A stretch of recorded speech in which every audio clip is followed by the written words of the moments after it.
Finance company के बारे में देखते हैं। अपन ने इंडिया सेंटर को देख लिया था, अभी एक दूसरी कंपनी को देखते हैं, एप्टस। अच्छा, ये भी अपने लिस्ट में तो आई थी, ठीक है।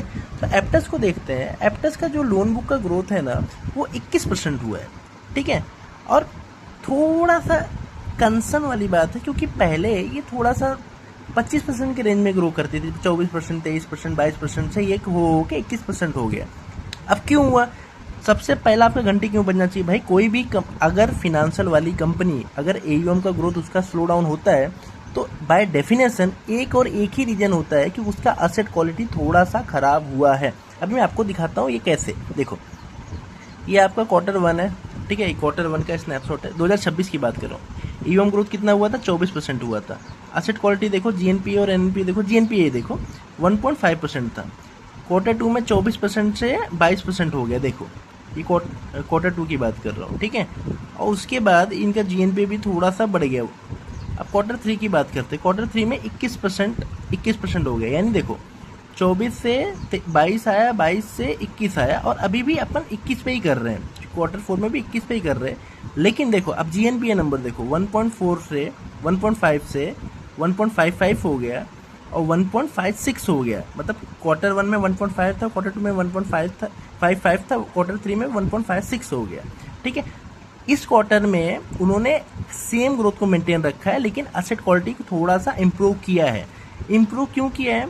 क्योंकि इन्होंने लास्ट क्वार्टर में ही बोला था कि भाई हम जो एवरेज टिकट साइज है ना अपना, वो हम 8-9 लाख रुपए से बढ़ा के 7-8 लाख रुपए से बढ़ा के हम 10 लाख कर लेंगे। अब एवरेज टिकट साइज बढ़ने से क्या होगा मालूम है? यानी जो थोड़ा कम इनकम वाले, जो थोड़ा सा कहते हैं ना, कम अच्छे लोग हैं, मतलब जिनको अपन कम पैसे देते हैं, उनको थोड़ा सा देना कम करेंगे, और जो अच्छे लोग हैं, जो थोड़ा ज़्यादा उनकी कैपेसिटी है, उनको देंगे। उससे देखो क्या प्रॉब्लम होता है मालूम है? कि उससे देखो, अगर आप एवरेज टिकट साइज आपका बढ़ाओगे, तो फिर क्या होता है ना, पब्लिक थोड़ा सा बैंक को भी प्रेफर कर सकती है। तो एवरेज टिकट साइज बढ़ाने पे इनको क्या होगा कि भाई बैंक की तरफ से भी प्रेशर आ सकता है। और बेसिकली जो एप्टस है, होम फर्स्ट है, और अपना इंडिया शेल्टर वगैरह, आवास वगैरह, ये अफोर्डेबल फिनांस में है। अफोर्डेबल मतलब कि जो अफोर्ड अपन कर सके होम लोन, जो 10, 12, 15 लाख, 20 लाख का ही लोन होता है, ठीक है। तो इनका देखो एवरेज, मतलब इनका जो रेंज है ना, 15-18 लाख में ही देते हैं। तो उन्होंने क्या बोला कि हम 15 लाख के ऊपर लोन नहीं देंगे, लेकिन जो एवरेज टिकट साइज है वो बढ़ाएंगे।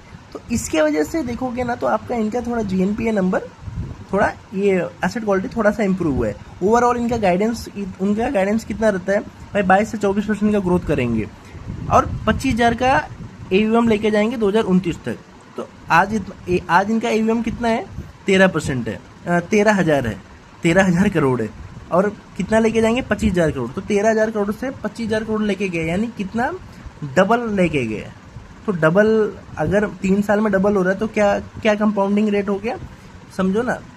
डबल से थोड़ा कम हो रहा है, इसीलिए 22 से 24% का कंपाउंडिंग रेट हो गया, ठीक है। तो अच्छी कंपनी है। थोड़ा एसेट क्वालिटी भी इंप्रूव की, कैसे इंप्रूव की मैं आपको बताया, लेकिन थोड़ा सा ग्रोथ स्लो डाउन हुआ है।